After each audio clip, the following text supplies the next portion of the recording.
નમસ્કાર દર્શક મિત્રો, એસડી ન્યૂઝ ગુજરાતી ચેનલ પર આપનું સ્વાગત છે. હું આપની સાથે વૈશાલી પુબારુ. કરીશું નજર આજના સમાચાર પર. વડોદરાથી બાઇક ચોરીના ગુનાનો ભેદ ઉકેલાયો. બે મિત્રોએ પારોલ યુનિવર્સિટીમાંથી બાઇક ચોરી કરી ભરૂચના મિત્રને વેચવા આપી. એલસીબીએ ગુનાનો ભેદ ઉકેલ્યો.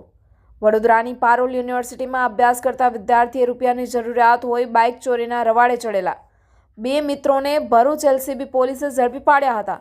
પોલીસે તેમની પાસેથી ચોરીની 6 બાઇકો જપ્ત કરીને 2,40,000નો મુદ્દામાલ જપ્ત કર્યો છે. મળતી માહિતીના આધારે બાઇક ચાલકને પકડ્યો હતો પોલીસે. ભરૂચના અયોધ્યાનગર વિસ્તારમાં રહેતા ઘનશ્યામ ઉર્ફે રાધે ધંધુભાઈ પરમાર રહે છે. તે વડોદરા ખાતે રહેતા અને પારોલ યુનિવર્સિટીમાં અભ્યાસ કરતા તેના મિત્ર કરણ ધનસુખભાઈ રાવલ પાસેથી મોટરસાઇકલ લાવીને વેચાણ માટે ફરતો હતો.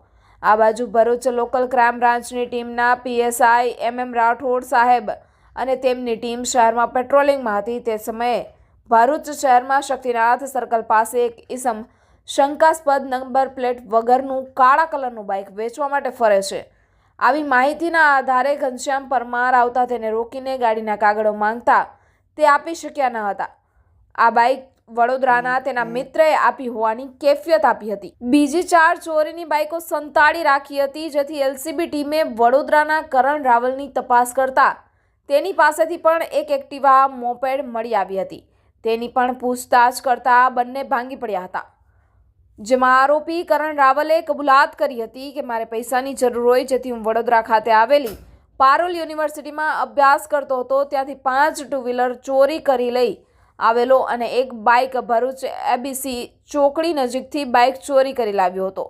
જેમાંથી એક ચોરીની એક્ટિવા હું પોતે વાપરતો હતો અને એક બાઇક મારા મિત્ર ઘનશ્યામ ભરવાડને વાપરવા અને સગેવગે કરવા માટે આપી હતી. તેમજ બીજી 4 ચોરીની બાઇક હું તથા મારા મિત્ર ઘનશ્યામ ભરવાડ ભરૂચમાં અવાવરૂ જગ્યાએ સંતાડી રાખી વેચાણ માટે ગ્રાહક શોધતા હોવાની કબૂલાત પણ કરી હતી.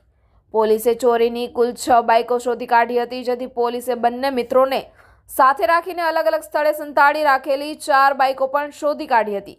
આ મામલે પોલીસે બંને મિત્રો વિરુદ્ધ BNSSની સંલગ્ન કલમો મુજબ ગુનો નોંધીને કુલ 6 બાઇકો શોધી કાઢીને 2,40,000 રૂપિયાનો મુદ્દામાલ જપ્ત કરી કાયદેસરની કાર્યવાહી હાથ ધરી છે. Reporter Jayesh Prajapati, SD news Gujarati, Vadodara.